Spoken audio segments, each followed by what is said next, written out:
ఇంతవరకు వాక్యం చెప్పలేదు. వారికి అన్నీ ఉన్నాయి, కానీ వారి హృదయాలలో యేసు ప్రభువారు లేరు అని చాలా మదనపడుతున్నాడు జార్జ్ వైట్ఫీల్డ్ గారు.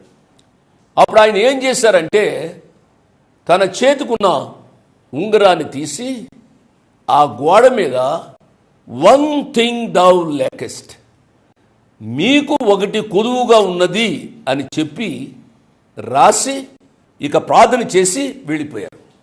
వెళ్ళిపోయిన తరువాత ఈ గొప్ప దైవజనుడు మేడ మీద ఉన్నారు. ఆ దైవజను యొక్క రూమ్ ఎలా ఉందో చూద్దాము అని చెప్పి ఆ భార్యాభర్తలు పిల్లలు పైకొచ్చారు.